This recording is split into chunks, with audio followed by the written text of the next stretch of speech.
తల్లికి కొడుకుగా ఎవరైనా పరిచయం చేస్తారేమో కానీ, తన భర్తగా ఎవరైనా వేరొకరిని పరిచయం చేస్తారా? భూమి అలాంటి పని ఎప్పటికీ చేయదు. నా మనస్సాక్షి చెప్తోంది అని కేపీ చెప్తే, నేను చూసిన ఆధారాలతోనే ఇలా మాట్లాడుతున్నాను అని సూర్య చెప్తాడు. సూర్య ఆధారాలతో చెప్తుంటే, నువ్వేంటి కేపీ ఇలా మాట్లాడుతున్నావు? నా మనస్సాక్షి భూమి అలా చెప్పదని కాదు. కావాలంటే నువ్వు కూడా ఎంక్వైరీ చేసుకో, వీడియోలు చూసుకో, ఆ ప్రోగ్రాములు చూడు అని ఎంక్వైరీ చేసుకో అని అపూర్వ చెప్తుంటే, కావాలంటే చూడండి సార్ ఈ వీడియో చూడు. ఇందులో ఆ ఆకాష్ ఎలా సిగరెట్ కాలుస్తున్నారో అని వీడియోని చూపిస్తూ ఉంటాడు. గగన్‌కి అలాంటి అలవాట్లు లేవు కదా అని కేపీ కూడా చాలా షాకింగ్‌గా చూస్తూ ఉంటాడు.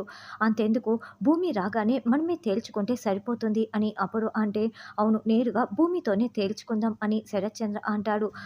అవును. భూమి రాగానే భూమి నోటితోనే మేము కూడా మీకు కళ్ళు తెరుచుకునేలా చేస్తాము నాన్న, భూమిని రానివ్వండి అని చెర్రీ చెప్తాడు. ఆ భూమి రెస్టారెంట్‌లో ఇంకా వాడితోనే అక్కడే ఉంది అని సూర్య చెప్పటంతో అందరూ ఎదురు చూస్తూ ఉంటే భూమి టెన్షన్ పడుతూ లోపలికి వస్తుంది. రా రా రా ఈ రోజుతో నీ పని అయిపోయిందిలే అని అపూర్వ మనసులో అనుకుంటూ ఉంటుంది. అయ్యో! భూమి ఇలా దొరికిపోయిందేంటి అని చెర్రీ కంగారు పడుతూ ఉంటే, భూమి చెప్పు, నిజం చెప్పు. హైదరాబాద్‌కు వచ్చిన వాడు ఆకాష, గగన? నేరుగా నిజం చెప్తావా లేదా అని శరత్ చంద్ర నిలదీస్తూ ఉంటే, అయ్యో! నేరుగా ఇలా క్వెషన్ చేస్తున్నాడేంటి అని భూమి టెన్షన్ పడుతూ ఉంటుంది. భూమి ఎందుకు అలా టెన్షన్ పడుతున్నావు? చెప్పేసేయ్ అని చెర్రీ అంటాడు. అయ్యో! చెర్రీ నేను నిజమే చెప్తున్నాను. అక్కడ ఉన్నది గగన్ బావే అని భూమి అంటే, నేను కూడా ఇందాకటి నుంచి అదే చెప్తున్నానమ్మా. వాడు నా కొడుకు గగనే అని. కానీ వీళ్ళెవరూ నమ్మటం లేదు అని కేపీ చెప్తాడు. అయ్యో! అక్కడున్నది గగన్ బావే అని భూమి చెప్తుంటే, నిజం చెప్తావా లేదా భూమి? నువ్వు అబద్ధాలు చెప్పకు అని శరత్చంద్ర అరుస్తూ ఉంటాడు. నువ్వు దొరికిపోయావు భూమి. అక్కడున్నది ఆకాషు, గగన్ కాదు. నాకు కూడా తెలుసు అని సూర్య అరుస్తూ ఉంటే, అయ్యో! ఆకాష్ ఎవరు సూర్య గారు? మీరెందుకు ఇలా మాట్లాడుతున్నారు? నాకేం అర్థం కావటం లేదు. ఎందుకిలా మాట్లాడుతున్నారని భూమి అంటే, చూడు భూమి నువ్వు తప్పించుకోవాలని చూడకు అని సూర్య అంటాడు. అసలు నువ్వు అక్కడ డాన్స్ చేసావు కదా! నువ్వు డాన్స్ చేసింది గగన్‌తోనేనా అని శరత్చంద్ర అంటే, అవును నాన్న. అయినా కూడా ఎవరినో తీసుకొచ్చి నేను గగన్ బావ అని ఎందుకు పరిచయం చేస్తాను?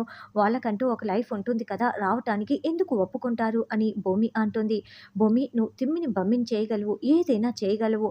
నువ్వు వేరొకరిని తీసుకొచ్చి గగన్ అని చెప్తున్నావు. అక్కడ ఉన్నది గగన్ కాదు. గగన్ ఎప్పుడో చనిపోయాడు అని అపూర్వ అంటే, అసలు గగన్ బావ లోయలో పడిపోయాడు అని మీరందరూ చెప్తున్నారు. కానీ చనిపోయినట్లు మీరెవరైనా నిర్ధారించుకున్నారా? ఎవరూ చూడలేదు కదా! నా మనస్సాక్షి చెప్తుంది అక్కడ ఉన్నది గగన్ బావే అని భూమి చెప్తుంది. అయినా అక్కడ ఉన్నది గగన్ బావ కాబట్టే కదా మీరా అత్తయ్య కంప్లైంట్ ఇవ్వగానే ఈ సూర్య వచ్చి గగన్ బావని అరెస్ట్ చేసి తీసుకువెళ్ళింది. ఆకాష్ అయితే ఎందుకు అరెస్ట్ చేస్తారు ఈ సూర్య గారు? చెప్పండి అంతే కదా అని భూమి అంటుంది. భూమి నాకంతా తెలుసు. మీరా తనకు తానుగా వెళ్ళి కేసు వెనక్కి తీసుకోలేదు. ఇదంతా ప్లాన్ చేసింది నువ్వే అని శరత్చంద్ర అంటే, నాన్న మీరు నన్ను అనుమానిస్తున్నారా అని భూమి అంటుంది. కూతురు తప్పు చేస్తుంటే తండ్రిగా నేను నిలదీయాలి, అనుమానించాలి. ఇందులో తప్పేముంది? నిజం చెప్పు అక్కడున్నది గగన, ఆకాశ అని మళ్ళీ శరత్చంద్ర నిలదీస్తూ ఉంటాడు. అసలు భూమి అంత చెప్తున్నా ఎందుకు మీరు బలవంతంగా ఒప్పించాలని చూస్తున్నారు అని కేపీ అంటే, నిజం తెలుసుకోవటం తప్ప అని అపూర్వ అంటుంది.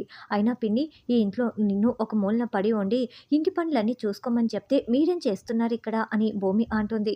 అవునులే నేను పెద్దదానిలా ఏమీ అడగకూడదు. ఒకవేళ అక్కడ ఉన్నది గగన ఆకాశ అని అందరికీ డౌట్ వచ్చినట్లే నాకు డౌట్ వచ్చింది. ఇప్పుడు కొడైకెనాల్ వెళ్ళి చెక్ చేసుకుంటే సరిపోతుంది కదా! నా మాట ఎవరు వింటారులే అని అపూర్వ అంటుంది. ఇప్పుడు కొడైకెనాల్ వెళ్ళి అక్కడ ఆకాష్ ఉంటే ఇక్కడ గగన్ ఉన్నట్లు.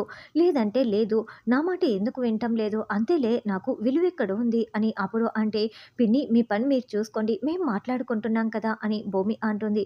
లేదు భూమి నీపై నాకు నమ్మకం పోయింది అని శరత్చంద్ర అంటే, నాన్న ఏంటి నాన్న అలా మాట్లాడుతున్నారు అని భూమి అంటుంది.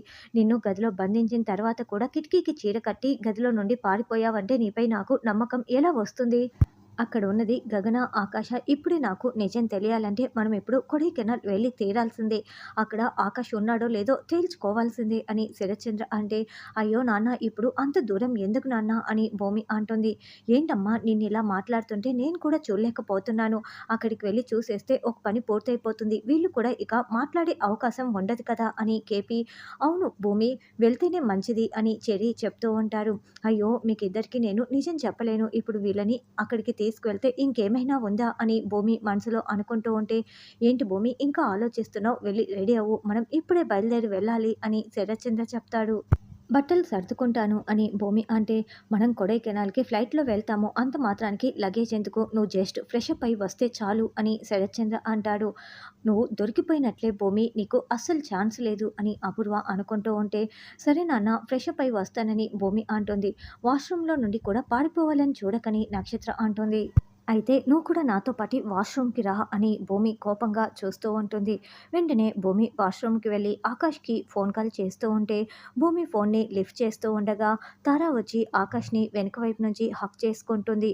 ఇక ఆకాష్ చాలా షాకింగ్‌గా తారాని చూస్తూ అబ్బా! హగ్ ఇచ్చిందే అని అనుకుంటూ ఉంటాడు. భూమి చెప్పినట్లు నిజంగానే నన్ను ఇంట్లో నుంచి పంపించేస్తారా అని తార అడగటంతో, hey! No not at all. నువ్వు లేకుండా నేను హ్యాపీగా ఉండలేను. Do you know one thing you are looking so pretty అని ఆకాష్ తారాని పొగడ్తలతో ముంచేస్తూ ఉంటే తార సిగ్గుపడుతూ మెలికలు తిరిగిపోతూ ఉంటుంది. I like you so much Tara అంటూ బుగ్గపై అలా అలా టచ్ చేస్తూ ఇంతకీ నీకు ఈ డౌట్ ఎందుకు వచ్చిందని ఆకాష్ అంటాడు.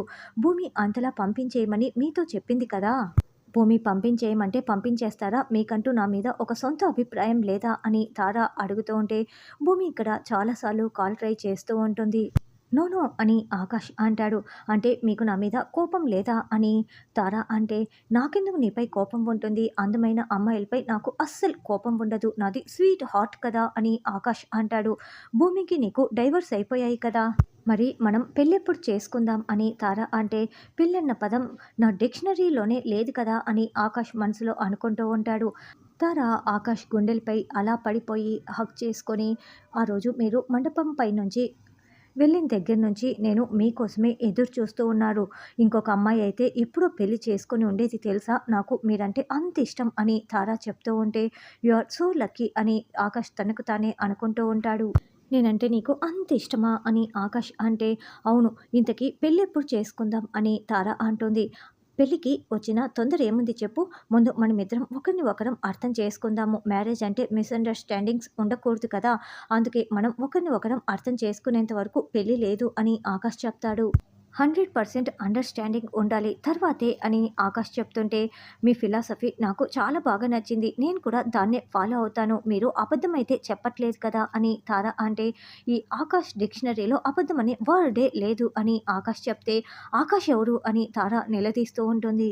ఆకాశం విరిగిపోయినా కూడా మన ఇద్దరిని ఎవరు వేరు చేయలేరు అని చెప్తున్నా అని అది ఈ గగన్ చెప్తున్నాడని ఆకాష్ కవర్ చేసేస్తారు. అయితే ఇప్పుడు మీ మీద పూర్తిగా నమ్మకం వచ్చింది అని తార మరొకసారి ఆకాష్ని హక్ చేసుకుంటుంది. డాడీ వాష్రూమ్ కని వెళ్ళి ఇంకా రాలేదు చూడండి డాడీ, నేను వెళ్ళి తీసుకొస్తానని నక్షత్ర వెళ్తుంది. అయ్యో ఈ ఆకాష్ ఏంటి ఫోనే తీయట్లేదు, అత్తయ్యకి చేస్తాను అని భూమి ఫోన్ చేస్తూ ఉంటే శారద ఫోన్ తీసేలోపే ఇక్కడ నక్షత్ర భూమిని పిలుస్తూ ఉండటంతో, వస్తున్నా కదా ఎందుకంత తొందర అని బయటికి వచ్చేస్తుంది. సూర్య నువ్వు కూడా నాతో పాటి రా అని శరత్చంద్ర భూమి సూర్య ముగ్గురు బయలుదేరి వెళ్తారు. అక్కడ ఎలాగో ఆ ఆకాష్ గాడు ఉండడు. భూమి ఈ రోజుతో నువ్వు అయిపోయినట్లే, నేను ఎదురు చూస్తూ ఉంటాను అని అపూర్వ అనుకుంటూ ఉంటుంది. తర్వాత ఏంటి నాన్న ఆలోచిస్తున్నారు అని చెర్రీ అడగడంతో అపూర్వ భూమిని ఇరికించాలని చూస్తోంది. చూస్తున్నావు కదా అని కేపీ అంటే, నాన్న తెలివిగా వాళ్ళ చేత్తో వాళ్ళ కన్నునే పొడి చేయాలి, మనం ప్లాన్ చేయాలి అని చెర్రీ ఏదో ప్లాన్ చెప్తూ ఉంటాడు.